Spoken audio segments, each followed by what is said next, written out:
Good afternoon. Just finishing up our practice for today. Big third down emphasis. Again, it was good to be out on the grass. Inside yesterday, outside today, which is really nice. Got to work on our new field that we just resurfaced over there. Held up really nice. Same turf as we have down at Soldier, which is really good to be able to practice on that. And it was a good day. It finished up with 2 minutes. It was an end of the game situation. Needed a field goal to win, and the ones went down and did their job. And same thing with the one defense. But overall, good day. Tomorrow we'll finish up with a short day. It'll be a real short practice tomorrow. We'll get in here a little bit earlier, get the guys out of here. More of a short field red zone day tomorrow, and we'll finish up with that. With that, I'll open up to questions. I know it's hard to evaluate anything about running backs kind of without pads, but what are the conversations like in terms of how you want that timeshare to go, or how it could go before letting the guys kind of prove themselves? Yeah, I think we'll just let that play out. You let it play out, and I think we've been doing a lot of equal reps right now between those two guys, and of course we got the young guy in there that might make a move there too. So it's great. It's always about competition between those guys, and running back positions is a big spot. There's a lot to do there in terms of protecting the quarterback, number one, obviously running the rock, number two, and being able to be a viable option out of the backfield and in the receiving game. So those guys are all tough. They're all, our type of guys that we want to have in the building and on our football team. So we're excited about that part of it. Came from a place that had a very established running back. Yep. What is the difference in terms of coaching between trying to make sure, one guy can handle everything to, I suppose now you need 3 or 4 guys to be able to know everything? Yeah, it's a balance. You just got to be able to feel it out and look at skill and assess that, what they're good at, and put those guys in position to do those jobs. Matt, Eddie Jackson talked yesterday about that energy he feels collectively within the defense, and DeMarcus described the competitiveness today. From your perch, what are you feeling here in the last month and a half with the way the defense is operating? It's good. Always moving for those guys that we have, like high energy guys, the guys that we obtained through free agency. Certainly raises the buoy, so to speak. With the energy, the skill level, the talent. I think that's been great.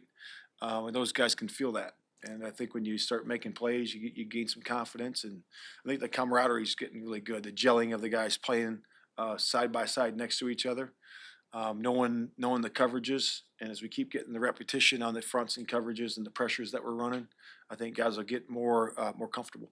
You've had DeMarcus at left end, right end. Yep. I know most of his production, I think, on the interior last year in Tennessee. How do you see him kind of being deployed? Yeah, you can deploy those guys. We had a couple big ends before, in the past that are really good run setters. They do a good job with that. You can decide to put them, to the tight end, away from the tight end. You put them to the right side or the left side, based on a team where they like to run the football. So we've done various things with that. And then with those guys that are bigger ends, you kick them inside, on the third down package, which we've done that with some guys and had some success there too. But we're just feeling him out right now. I love his energy. I love where he is in terms of, being a leader, on the defense, just the way he plays and the example he sets, how he practices. But in terms of his positions and where we're going to figure that out, that's an ongoing process. But we like where he is. You said when he was signed that he's a player who fits your philosophy. Now that you've had him in, for 5-6 weeks of practice, how has that shown up in practice? Yeah, just energy, passion, love for the game. You can see that right away. If a guy loves the game, he's going to work at it. He's going to be out there early, stay late, and he's going to go hard. And he's going to work on to refine his skill, which he's done that. He'll take coaching. He'll partner up with his coach because he wants to get better, and he has shown all those things. Is this one of the points in the calendar where you've gotten through the off-season practices where you and Ryan kind of take stock of what you have and what you might still need? Yeah. How much of a grasp? No question. Yeah, Ryan and I are always having those conversations, and they're big conversations, and they're daily. So, I'll sit down later today, get in his office, and we do it sometimes in the morning. We just grab each other and start having a conversation. And it's really about, what do we project being the 53-man roster? What are the battles for training camp? What if this person goes down? Are we okay with our depth in this certain spot?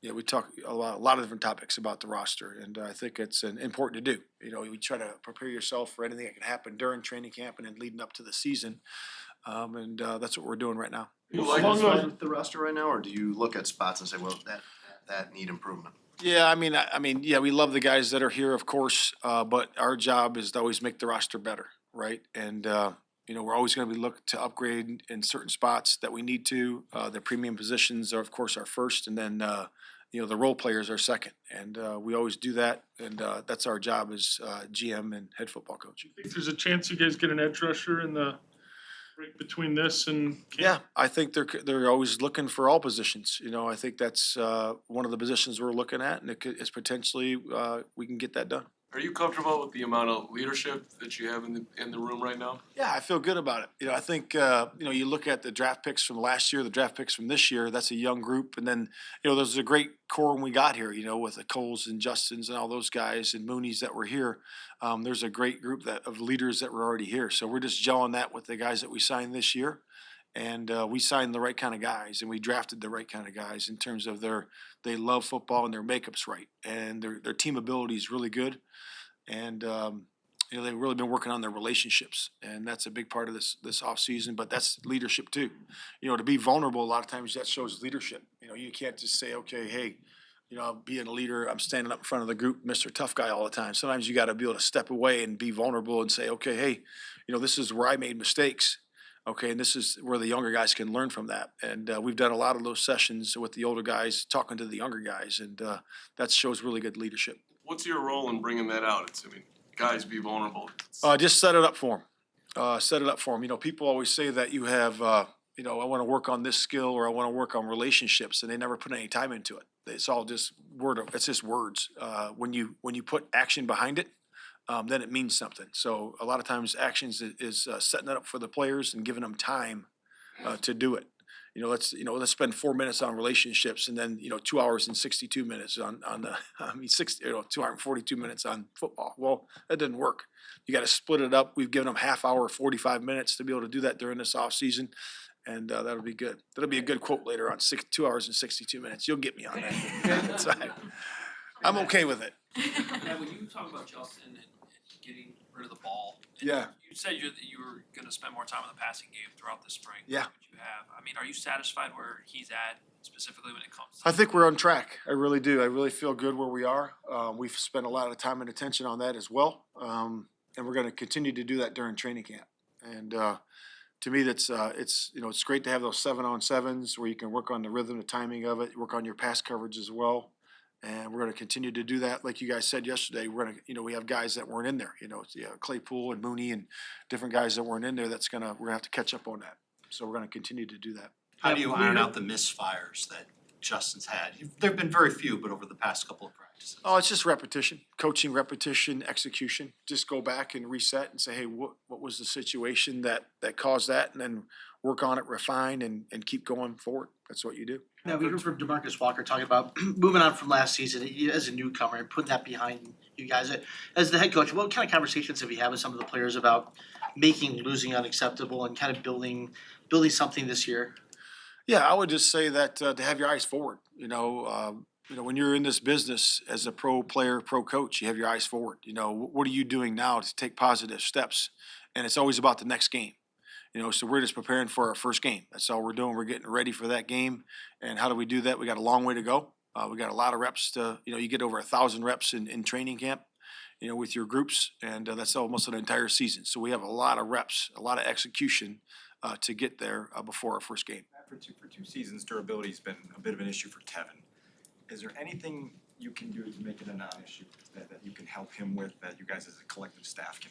Yeah, I think like you just said it. It's the whole. The whole theme for this offseason was mind, body, and spirit, and how I can do that better as an individual, how we can do it better as a team, and he worked on that. And he's got to work on that this summer, like we said, those 40 days, and it's all about being a pro and taking care of your body and what you put into your body and how you take care of it. It's gonna, really be, good for your health going forward. So.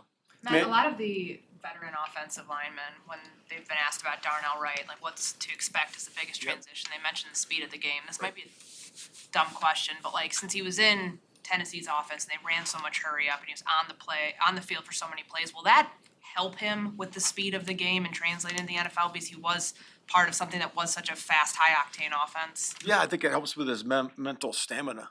you know, and your physical stamina for sure, you know, being able to play those amount of reps. But what I do think will help him a lot is all the veterans in the room, and even, I say veteran, I seen, you know, Braxton, who went through that same situation, playing the same position, albeit the other side, but I think that that'll be very helpful. Hey, this is what happened to me last year. You know, just happened just last year, and he can really help out that way. So those guys are in constant communication.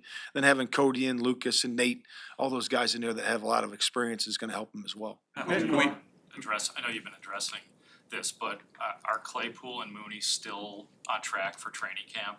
Yeah, like I said, we believe so right now. You know, so we're 40 some days away from that right now, and we believe they are. So we'll see how it goes. And again, of course, there could be delays or setbacks. You know, I don't know. I'm not a doctor, but right now they're telling me it's all a green light. Matt, you guys made a lot of improvements to the wide receiver room. In terms of Halas, what have you seen in a change from him after a really tough rookie season with the additions you've made? Yeah, just the experience, you know, him knowing what to do, how to do it. You know, he's more consistent that way, you know, and his work ethic's always been good. He's continued to do that. And he's been working on catching the punts, you know, which is really good. Going to be a big part for us if, you know, he can really work that and be consistent going through camp and show that he can do that on a full-time basis. So we're excited where that is.